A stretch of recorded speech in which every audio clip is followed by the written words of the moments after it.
भगवान राजसूय यज्ञ में पांडवों के यहां पर पहुंचे, वहां पर शिशुपाल का वध हुआ। आगे कुरुक्षेत्र में ब्रजवासियों से ठाकुर जी का मिलन हुआ, ब्रज द्वारिका मिलन का सत्र सुनाया गया। तत्पश्चात भगवान के परम मित्र श्री सुदामा जी की कथा सुनाई गई। सुदामा जी ठाकुर जी के मित्र नहीं है, सखा हैं। क्या हैं? सखा। मित्र और सखा में अंतर होता है। जो कभी कभी मिले, काम पड़ने पर मिले, उसको मित्र कहते हैं।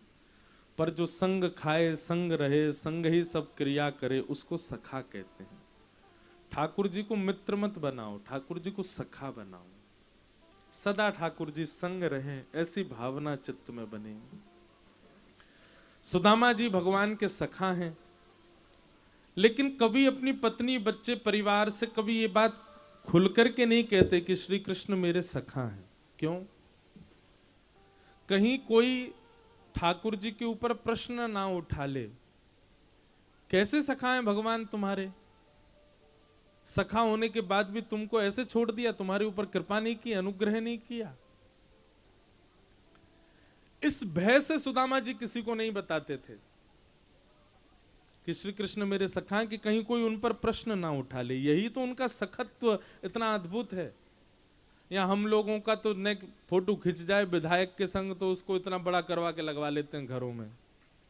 विधायक हमारे चाचा जी का बेटा, उसके ससुर जी का फूफा है।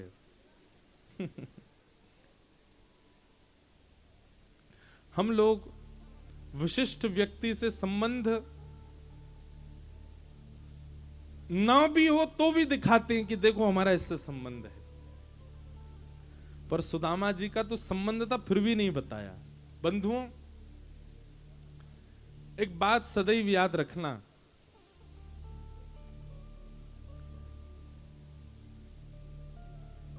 धन और विद्या जितनी बांटोगे उतनी बढ़ेगी। भजन और प्रेम जितना गोपनीय रखोगे उतना बढ़ेगा। दोबारा बोलें, धन और विद्या जितनी बांटोगे उतनी बढ़ेगी, उतना बढ़ता है। और भजन और प्रेम, इसको जितना गोपनीय रखोगे, जितना छुपाओगे उतना बढ़ेगा। भजन और प्रेम को अगर आपने पर्दे में नहीं किया, उसका प्रस्तुतिकरण कर दिया, तो भजन और प्रेम घट जाएगा। प्रेम का ढिंडोरा पीट दो, प्रेम का ढिंडोरा पीटोगे, आपका प्रेम नष्ट होगा। चाहे वो संसार से हो, चाहे वो ठाकुर जी से हो। संसार से प्रेम नहीं होता, संसार से प्यार होता है। क्या होता है? प्यार। प्रेम तो निष्काम होता है, प्रेम तो अत्यंत स्वच्छ होता है, वो केवल ठाकुर जी से होता है।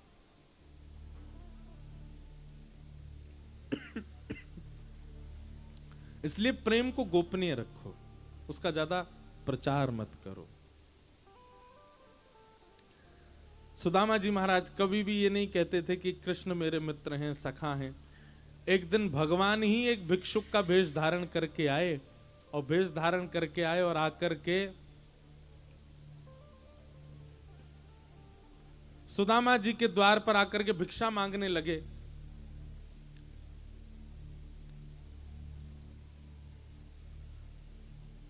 सुदामा जी की पत्नी सुशीला जैसे ही बाहर आई, आकर के कहा कि भगवान आप गलत स्थान पर आ गए हो, हमारे यहां भिक्षा देने के लिए कुछ नहीं है। तो वो भिक्षुक और कोई नहीं थे, ठाकुर जी थे। जोर से हंसने लगे, बोले कैसी बात कर रही हो माता जी, द्वारिकाधीश के सखा हैं आपके पतिदेव। सोने की नगरी में रहने वाले द्वारिकाधीश के सखा के पास इतनी भिक्षा नहीं कि एक भिक्षुक को दे दे। सुदामा जी की पत्नी बोली आपको किसी ने गलत बता दिया है, द्वारिकाधीश के तो हम दूर दूर तक कोई संबंधी नहीं है, हमारे पति मित्र कैसे हो सकते हैं। महाराज भिक्षुक ने प्रमाण सहित कह दिया, बोले कि तुम्हारे पति के मित्र हैं द्वारिकाधीश। सुशीला बोली मुझे कैसे पता चले? बोले देखो तुम्हारे पति छुपाते हैं कि कहीं तुम कुछ मांग जांच ना कर लो कि भाई अपने मित्र से कुछ मांग लाओ, वो तो इतने बड़े। संपत्तिवान लक्ष्मीपति हैं। इस भय से वो तुमको बताते नहीं है कि श्री कृष्ण उनके मित्र हैं। बाकी हम आपको एक उपाय बता रहे हैं।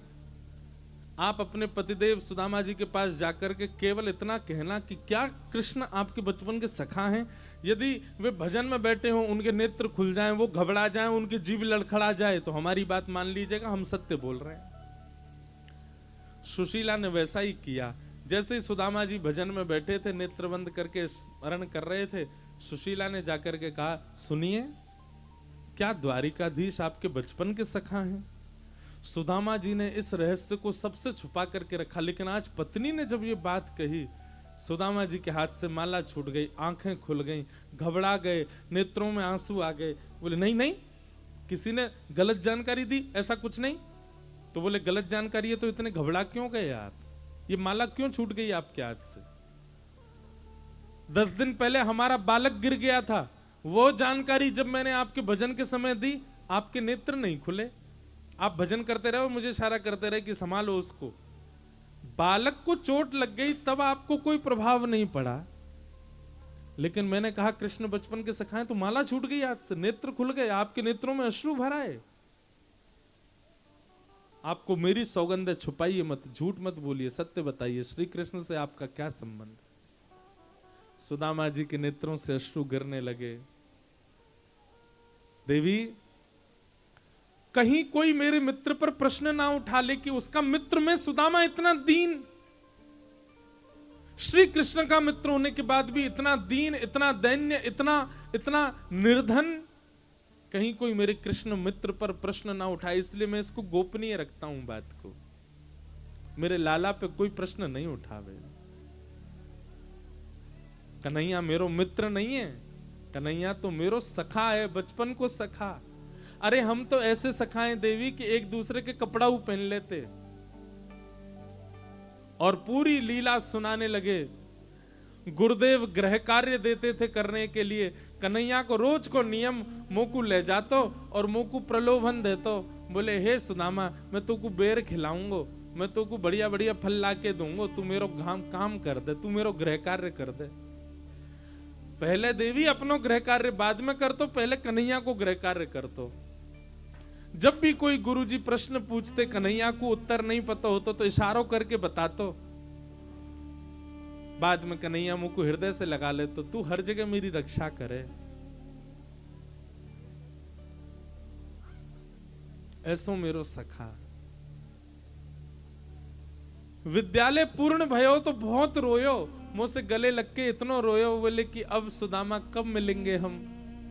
मैंने की लाला, तेरो जब मन करे तब आए जाइयो, पर अब बड़ो व्यस्त है गयो है, द्वारिका को राजा है गयो है, सोने की नगरी में रहवे, अब बाकी व्यस्तता के कारण वो तो आ ना सके। और देवी बढ़िया ना आ रहे हो, हमारे घर में व्यवस्था भी तो नहीं, कहां बैठाएंगे, कचु खिलावे को भी नहीं है। अगर आ गए हो और कन्हैया अकेले तो आवे ना, वहां किसन कितनी सेना चले, हम तो कोई को मुंह भी नहीं दिखा पाएंगे यदि कन्हैया आ गए हो। मैं तो रोज प्रार्थना करूं, अरे कन्हैया तू जाए प्रसन्न रहे, आ मत जाइयो, कभी आ गए हो तो हम बाकी मेहमान नवाजी ना कर पाएंगे।